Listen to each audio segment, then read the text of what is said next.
So the idea that you sit, so as you sit up straight and tall and start to feel more rather than less, it's not that you're learning how to, quiet your mind down, feel your body, let gravity land, feel the gentle levity that's in this space, the simultaneity of the rise and the fall.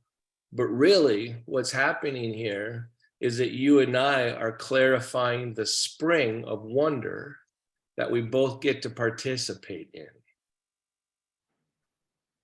Right? Because that's actually at the root of yogic exploration, wonder. There is not truly acquisition here. That's the Western imposition of knowledge as a quantity for acquisition. It's not. Right? Yoga and yogic realization is a sensation. It's not something that we acquire. It's something we feel. And we don't have to know how to apply it. So as you learn how to center, feel your base more, now connect a little bit more, add some asana, one of the limbs, a little bit pressing, feel your feet and your sitting bones, and start to lift your chest and spread and descend your shoulder blades, and feel what's in front of you and what's behind you, and create some structure for the prana to come through your whole body. Soften your jaw, keep your lips together, teeth slightly apart, right? All I'm doing is describing the same thing I would do if I were trying to receive. If I were trying to let the expanse be infinite without having to judge it with my mind. You can't teach that. You can only share it.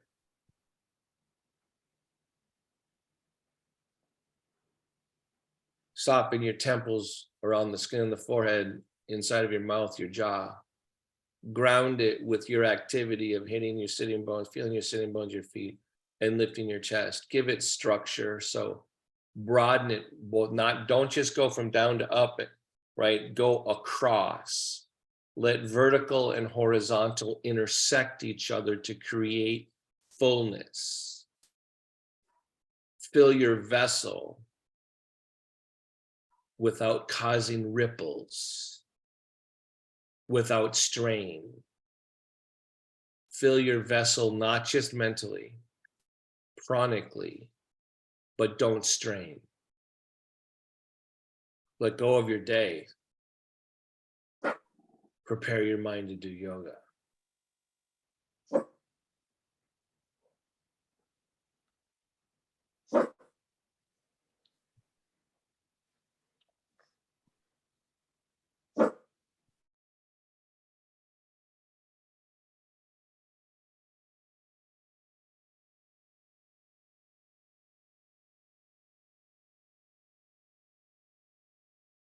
Repose. Include your body.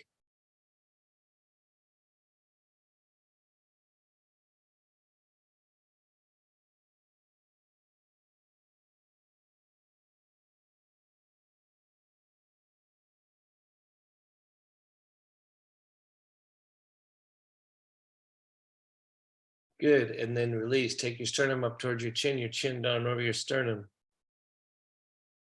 Figure out why. Why do yogis think this position matters so much? That's for you. Remember, nothing is being hidden from you. You have the same access to experience that the most refined yogi has.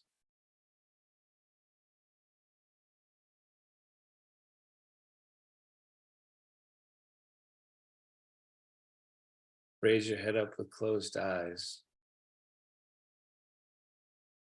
Open your eyes. So here's one of those lines, right? That, again, I ponder lines all the time. And I try to feel them in my experience. So one of the things, though, before I share that line, one of the things that I kind of want to say to everybody tomorrow, starting tomorrow, but I don't think it's probably right for me to say. But in this era of this is a now what I'm going to say is seems going to seem contradictory, but everything is a paradox. That's why koans are paradoxes, right? Um, that that in this era of inclusivity and in yoga, trying to get all the words right and make sure no one feels uncomfortable, right? And trying to make sure it's being served up on a platter and the grape peeled and all these things, right? Um, so there's a rush to write language, right? Which, that's part of it for sure, right? But one of the things for me is that so the door, we do want to make the door to the tent. And I do think yoga is a circus. I don't think it's an auditorium.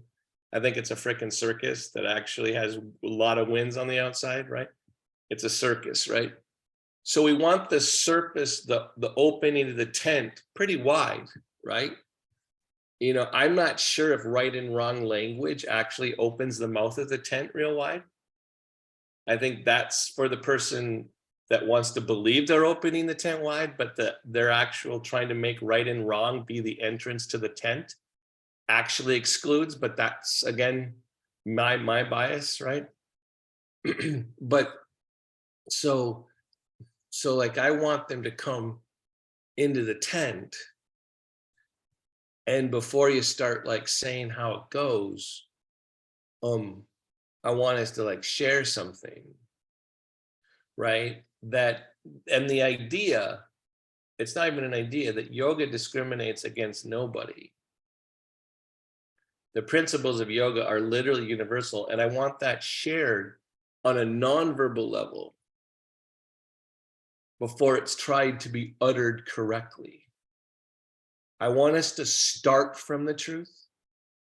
And so in this idea of in my opinion, overcompensating about how we language the mouth of the tent, the circus, right? I think there's a tendency to say to an adaptive yoga student that given that it's whatever you're feeling today is valid and worthwhile, that is true, while it's also true that you can do good and bad yoga poses, right? That it's not just by getting in the tent doesn't mean there isn't work to be done, right? And so there's a tendency, you see this a lot and it's beginning to change, and this is part of what Mind Body Solutions has tried to go after, is that this idea that somehow you see like a lot of chair yoga classes online even still, and everyone, they're kind of using this kind of voice, and if you want to take your arm over your head, and if this, if that, and this kind of nice voice, and it's really gentle and it's wonderful. And I don't know about you, but yoga is a freaking struggle too. And I want my voice to convey the truth of that, not trying to pretend that some paintings have to be oil and explode onto the page the way Van Gogh did onto the canvas. They're not all nice, simple watercolors. They're not, right?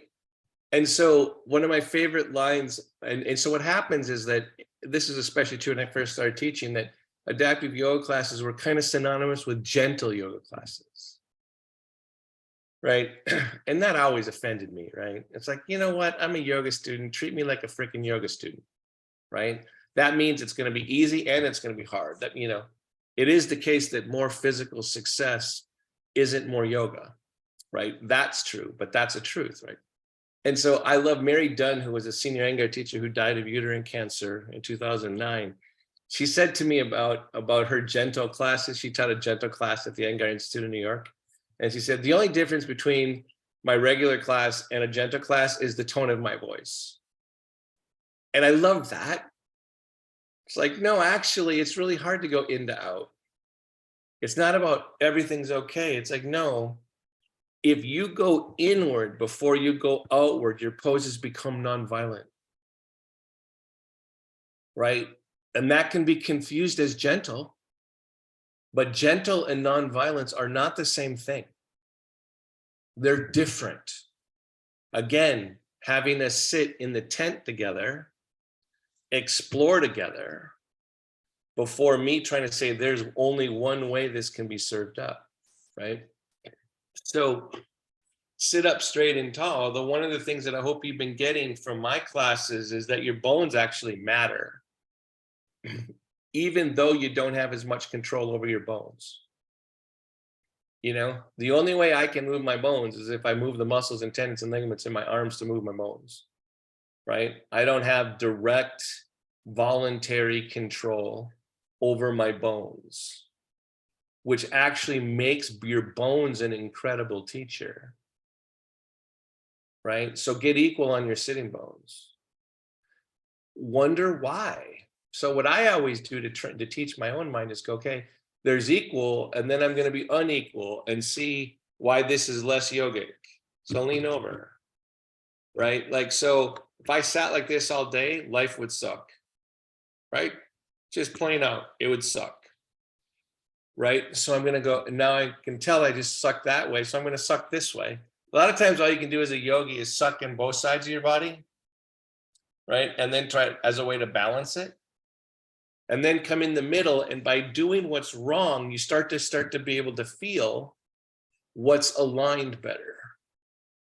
So for your mind's going to learn a lot from what you've done wrong, right? Your body is going to actually absorb more from what you're doing that's more in alignment with prana, right? So you only need two things for a yoga pose: a center of gravity and a sense of direction. So when you get balanced on your sitting bones, I hope that you can start to feel, whether you're paralyzed or not, that when you're balanced on your sitting bones, there's more access to your heels, and there's more access to each side of the empty space in your chest.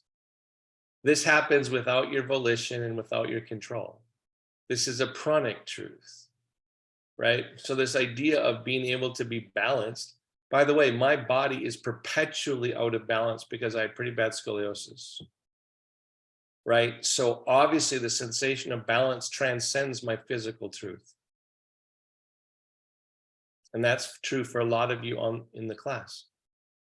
So that's why we teach balance as a sensation in our trainings, not as an accomplishment. Because I know that it's not just a physical accomplishment. So balance your head over your neck. I tilt this way because of my scoliosis. So for me, space on this side between my chin and my ear, this space gets collapsed more than this space. But because I tilt my head this way, guess this length, right, in muscle is actually dumber than this length because it's overstretched. Things get weakened by overstretching, not just understretching. So when I try to bring balance to both sides of my neck, and also equal, making the effort between each shoulder blade more equal, awareness of each sitting bone more equal, the amount of weight in each foot more equal, I start to enter Kashyap's preaching sign, the place where we can share, but it can't be said. Breathing more into each nostril, trying to notice the sensation into each lung, keeping my mind receptive at my sitting bones and at my feet, knowing that more oxygen comes in my right lung than my left, even though my right lung is damaged and my left isn't. All these things I know because I practice. You have your own story in your own body. I can't teach you your story. Only you get to know it. That's why Anandu's experience is as important as Kashyap's.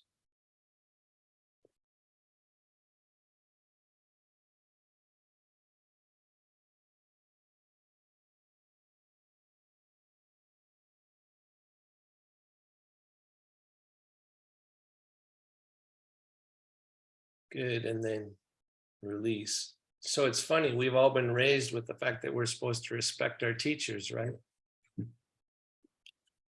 Why? What's being gained? Something is being gained when you respect your teacher, right? it's got value. Or don't, you know, but like, I'm not saying we shouldn't respect teachers, figure out why.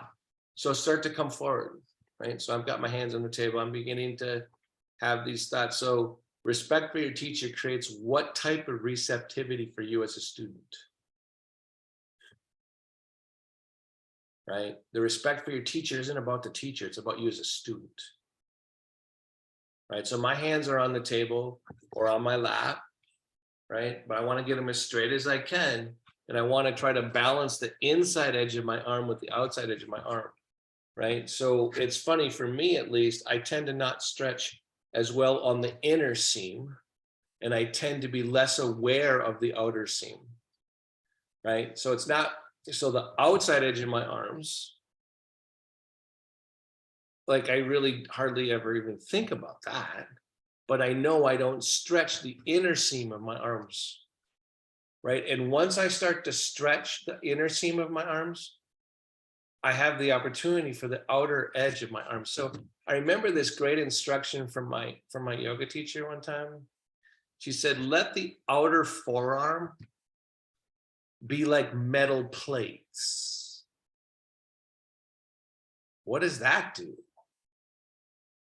Instead of trying to like work them too hard, if I let them be solid, what happens to the inner seam of my arm?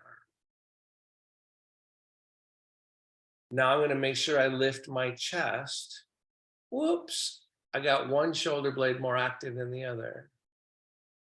That means I probably have one sitting bone more active than the other, right? One foot having more deadened energy than the other. So I'm going to use my arms, the outside and the inside, the balance between the two, ignite my whole pose. And then I'm going to try to breathe equally into each lung. Stay active in my body.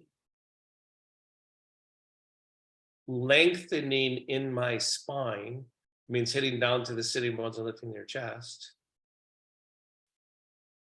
And I'm making a yoga pose from inside to out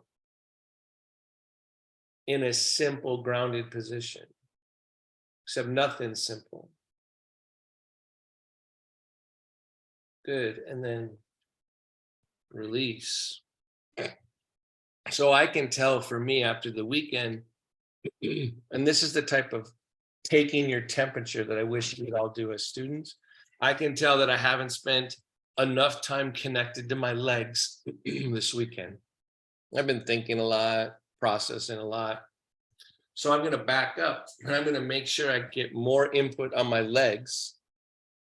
So my brain, this is like Monday's practice for me are always different than other days because I'm actually trying to start fresh and whole, right? So I'm going to make sure I get some like reference on my legs. And as I feel that, I'm going to try to let it teach my spine, right? Different parts of your body teach different parts of your body, right? So I'm pushing in on my legs because I want to feel that. I'm going to put them together and go like, oh, I want to feel that. Oh, that feels good. See, like I'm being led by what feels good right now. It's like, oh, that's a good thing, right? And then I go, wow, that's what Tadasana is, right?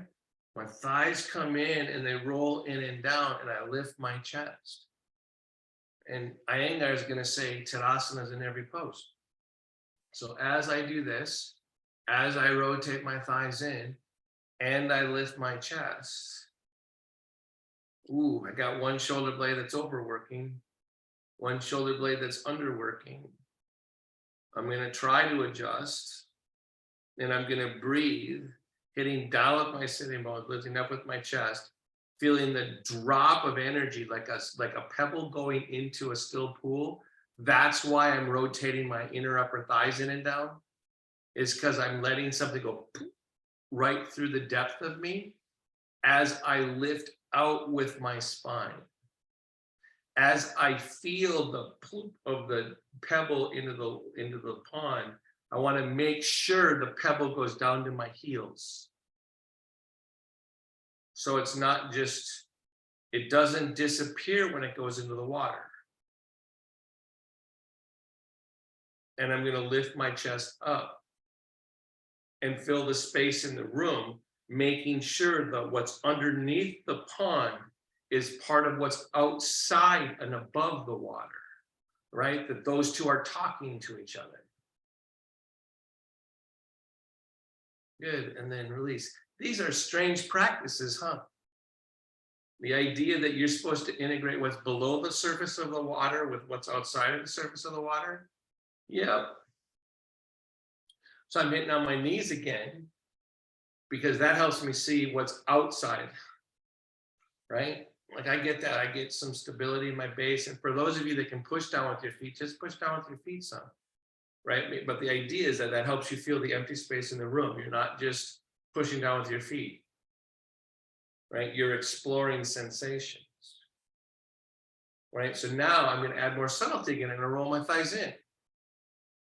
And I'm going to make sure I stay out. So something drops down in order for something to go out.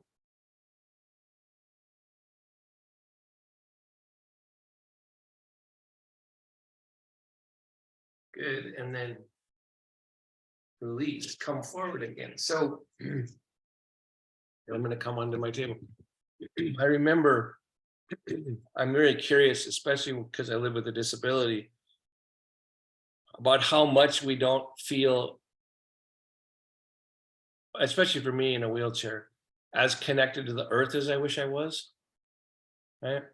And so I remember talking to Richard Freeman, and so I'm lengthening my back. I hope you're lengthening your back. So Renee, I'm watching you broaden across your collarbones. Broaden across your collarbones to descend your shoulders. Take the skin down your back body, right? So instead of thinking about cranking your shoulder blades down, think about moving the skin down your back body so the skin on the front body can lift. Now, the only way I can do that complicated action with my upper chest is if my sitting bones are grounded, if something's moving down, right? If I don't have the downward energy, I can't find the sophistication of what's happening in the upper body. And once I go down to my sitting bones, right away, I want to connect it to my heels. So I'm building a yoga pose from inside out right now, right? And I'm breathing. So one of the things Richard said to me, he said he read in an ancient text, he said, in order for the earth to be truly appreciated and realized, something has to drop, right? And I remember thinking, and he even said something, and this might be me imagining the words, but I know this is what he meant. Something has to be offered to go down. Something delicate and sweet. Because I do know he said, like sweet dew water needs to go towards the earth. This is what the ancients thought. Which, I'm not sure what the hell that means, but I kind of do. Isn't dew water kind of hopeful? You know that water that's on the grass in the morning? Isn't it kind of hopeful? Kind of like, hey, the day's coming ahead, right? That's weird. Probably not a coincidence that they called it dew, right? Waiting for the sun, waiting for it to burn off.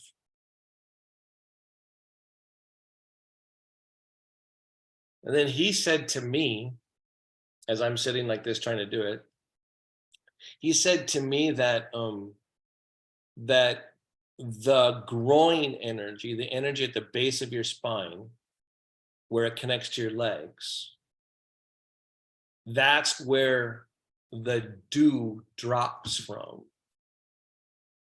I don't know what that means, except I'm just passing it on, right? And then if I do that and keep focused on that, once I lift my chest, things start to burn off. They dry out a little bit. So I don't want to overdo the sun, right? So I want to make sure that the moon, remember, like kind of the darkness creates the dew, like the moon energy has kind of got more damp to it. So like I'm watching the interplay between the drop of the potential of moisture and the burning off as it rises towards the sun. is literally all happening now in my efforts in this pose. Remember, breathing is going to dry things out. So you want the beginning of your breath to be with the dew on the grass, not go too fast towards the light. You want the moisture. Remember, your lungs have a lot of water in them. They're not dry. Lots of your water's in your lungs. Good, and then release. Who thinks these descriptions are crazy weird? Yeah. But so thumbs up, Renee, if they kind of make sense though. If they don't, that's fine. Yeah, these damn yogis have been there before us. They've hung out in this stuff and tried to find words, right? And anyone that claims that there are right words to these descriptions, there's only one set of words to these descriptions, they're insane. There is no one description here. There is only our shared experience between Anandu and Kashyapa, right? That's all there is in yoga, is the shared dynamic and the going like, wow, right? All right, so now we're gonna add more burning energy, right? Inhale, hit down and rise up, and then back. So we're adding, right? So I'm making sure my shoulder blade's going down, right? My inner upper thighs are going down. My sitting bones are going down as I go beyond my fingertips. And then I'm gonna bring the sky, the clouds down to my fingertips. What?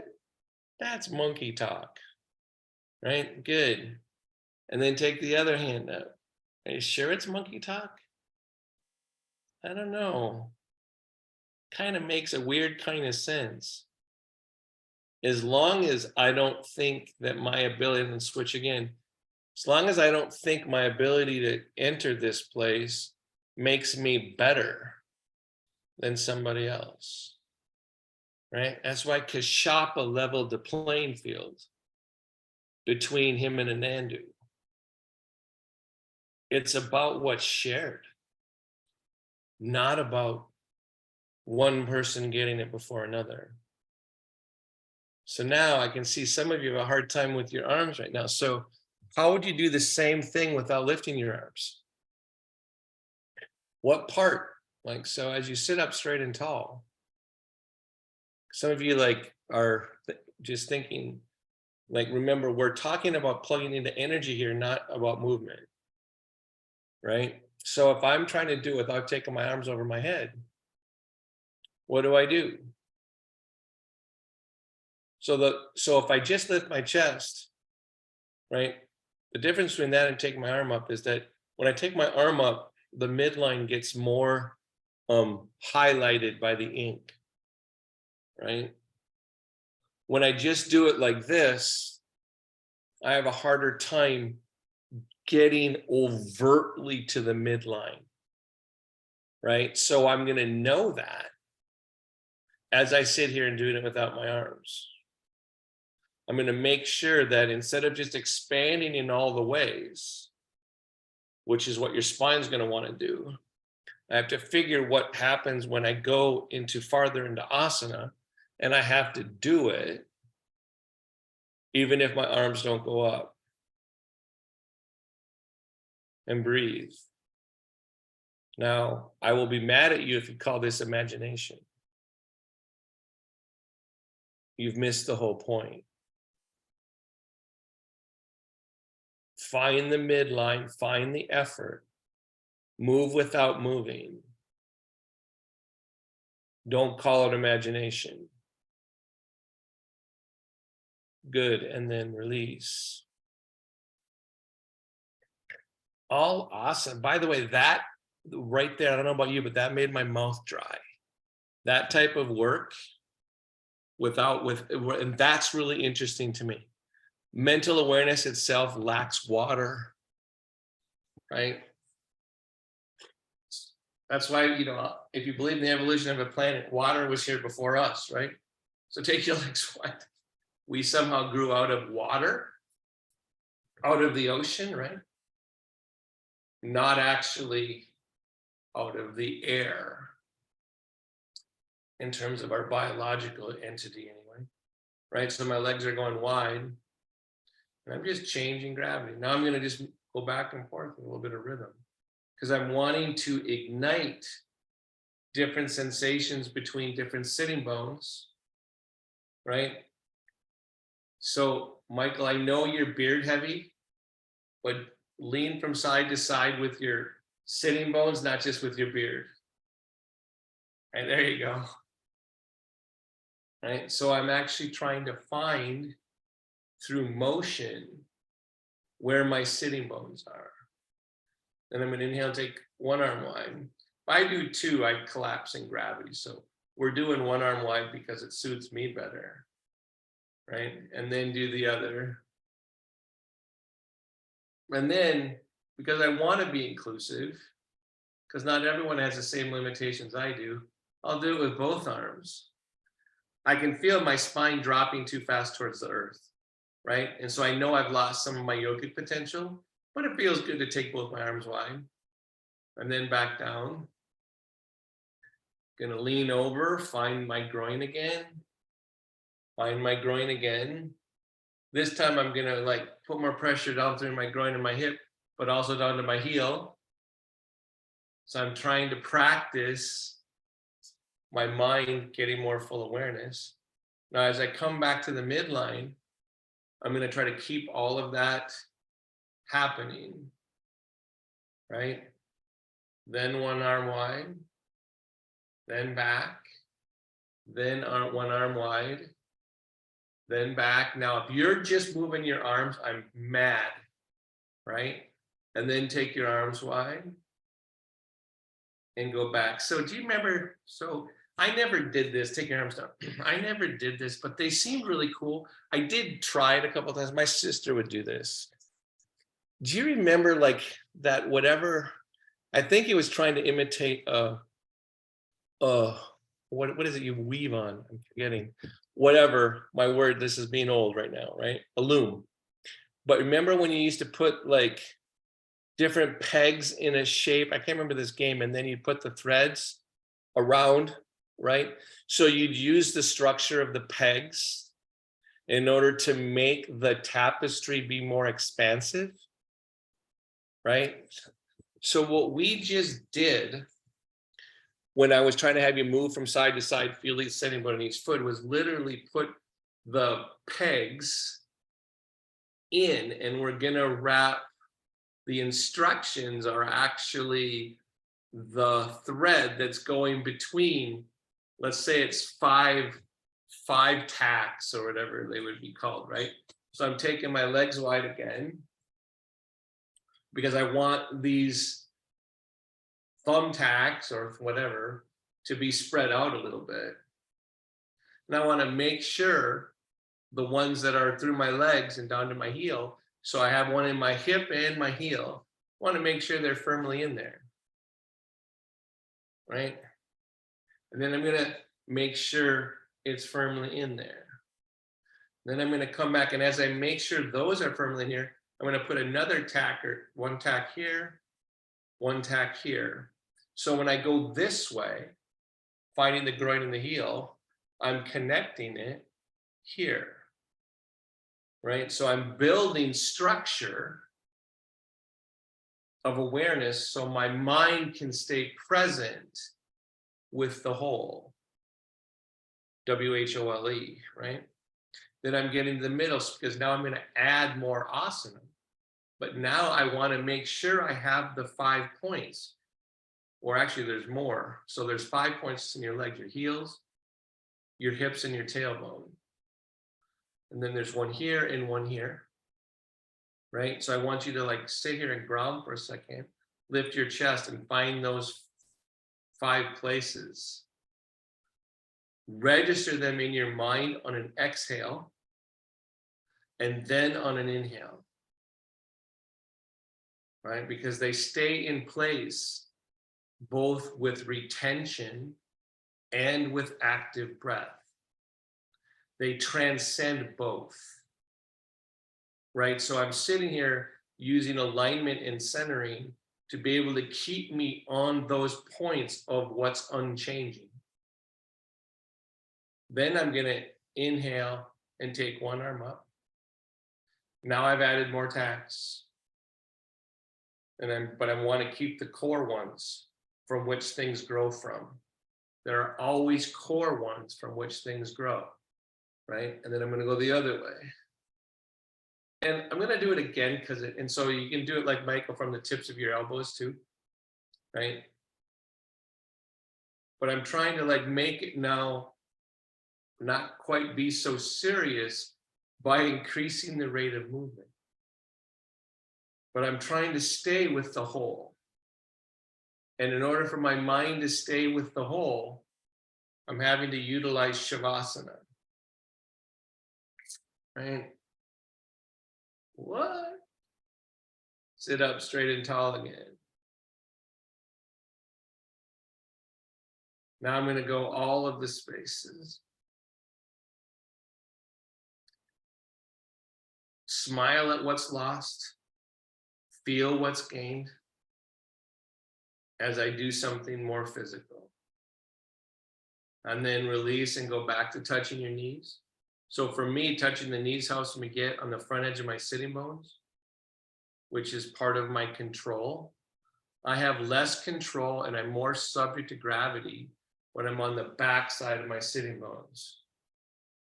Right? So just notice that difference. And so you might choose that although this might be a place to rest after a long day, a better place for grounding might be on the front edge of your sitting bones. Right? Especially when you know you're going to do more yoga poses. Right? So now I'm going to put my hands in the middle. I'm grabbing the seat of my wheelchair so I can stay balanced. Inhale, take the arm out. Exhale back. So all of a sudden my ground, but remember the 7 thumbtacks as you move, as you inhale, as you exhale. Stay expansive from inside to out and utilize breath and movement. Right? So I'm going back and forth. Right? Trying to like stay as whole as I can. I don't know about you, and then put your legs together. I don't know about you, but when I start moving, I don't feel as connected to the points that I'm using as the anchors for my weaving, right? It's interesting. So I'm sitting and grounding again. Going back again. Repetition is my friend, not my boredom bringer, right? So I've got the points. The instructions now are the thread. Hit down with your sitting bones, extend from the inner groin to the inner knee, down to the inner heel. Lift the chest, feel the points of the chest. Balance the head over the neck. Stay on balance. Inhale, take your arms wide. One arm. Exhale. Inhale. Exhale. Inhale. Exhale. Inhale. Exhale. Inhale. Exhale. Inhale. Exhale. Engage up on an inhalation. Stay down on the exhalation. Inhale, lift up. Exhale, revolve. Turn your head now if you want to. Remember, before that, I never said to turn your head. Right? And then release. I want you to get that your head is window dressing. Right? Come back to center. A profound human failure. We think the head is actually the center, right? Inhale, lift up. Exhale, revolve. Ground, grab. Inhale, lift up. Exhale, revolve. Ooh. Got some nerve stuff in my elbow. Holy crumbs. Lift her in the collarbones, roll the shoulders back. Have you lost the front edge of your sitting bones? Have you lost the places that hold the weaving full? Reassert them. Know where the places are set.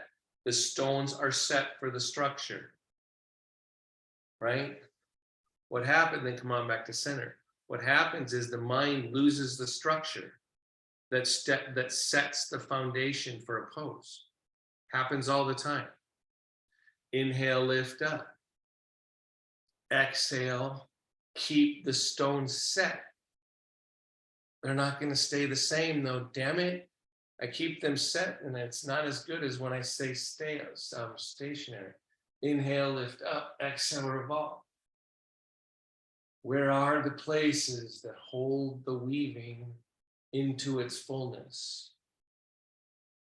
Prana rewards structure. Good, and then come on back to center. Find the center. Shit, could it be that simple? Yeah, maybe, damn it. Prana rewards structure. The movement is the window dressing, right? That's why Buddha wasn't a great asana practitioner, that's what they say. Historical Buddha was more of a meditator. But he also, inhale, lift up, exhale, revolve. Good. Doesn't mean, and then come on back to center, doesn't mean that the Buddha didn't use structure as he meditated. Supposedly, then come back to center and come forward. Supposedly, the historical Buddha is noted to have said, the body's the first foundation of mindfulness. In other words, don't discard your structure. So I'm leaning forward and I'm breathing a couple of times. I always find then to come back to center. I always find that, I started yoga in Southern California in the midst of the height of New Age language, right? I've always been annoyed by people that think that the body is a constraint. That if you would just be more free if you didn't have a body. Well, actually, you're, probably not, right? That the body is the vehicle of the structure, right? And the structure is what helps you realize what's here.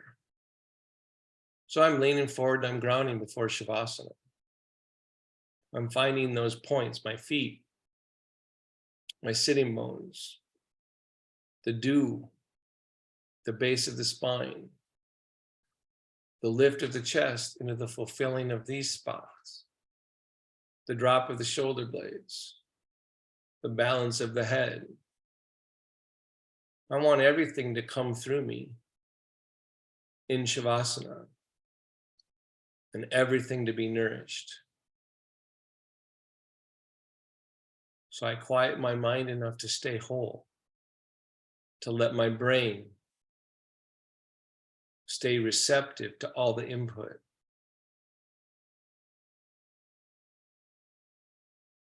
Good, and then release.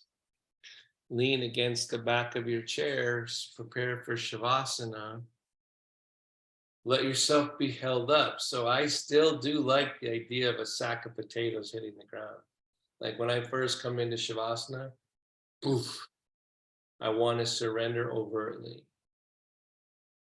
And then that, after something hits the ground like that, there's that feeling in the air of, maybe it's dust, who knows, but of something rising. Yep.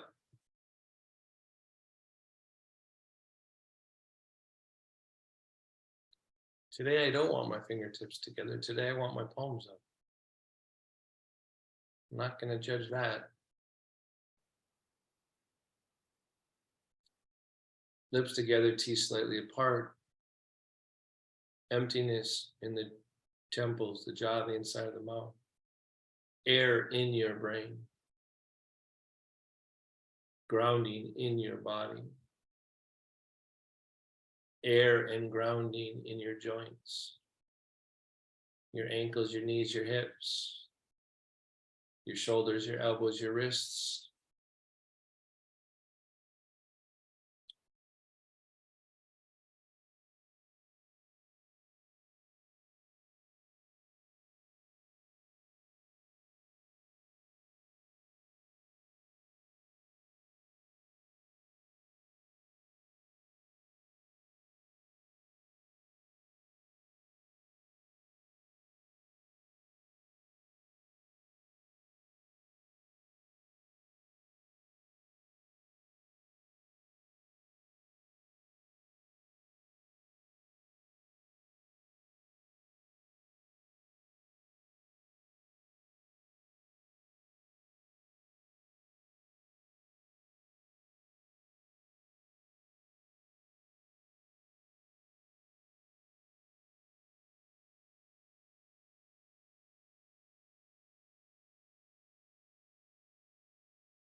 Feel your breath.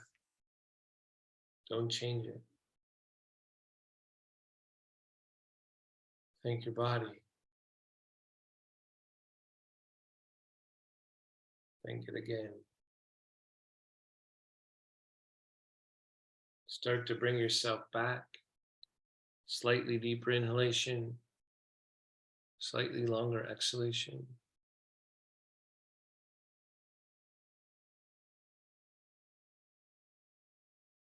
When you're ready, open your eyes slowly. And then close them again if you want to. And then open them again. So I wonder, sometimes I like to go back into the mind of, or what I imagine to be the mind of someone that's first trying to communicate.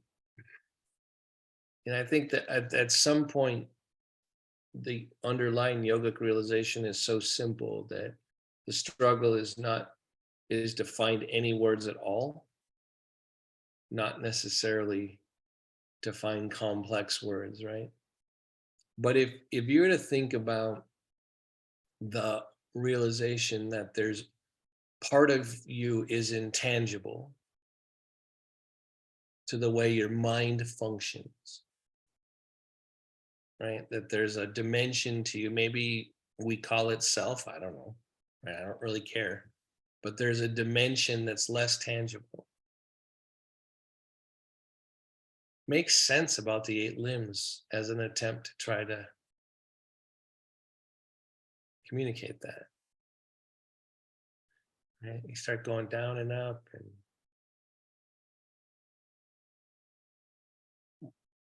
dry and more moisture and more space and breath. You start like going, if you were trying to communicate all of that, all of a sudden asana starts making sense. It's not just something to follow. My instructions aren't just to follow. They're to explore, right? And that's, so in that moment of Anandu, yes, and that exchange, it's just exploration. That's all, right? Of the same experience. All right, everybody. So I'll stay on in case you figured out what you want me to say to these teachers tomorrow. All right. Otherwise, hands together.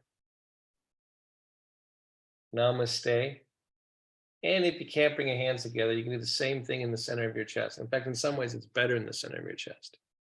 So if you can't put your hands together, what would namaste feel like in the center of your chest?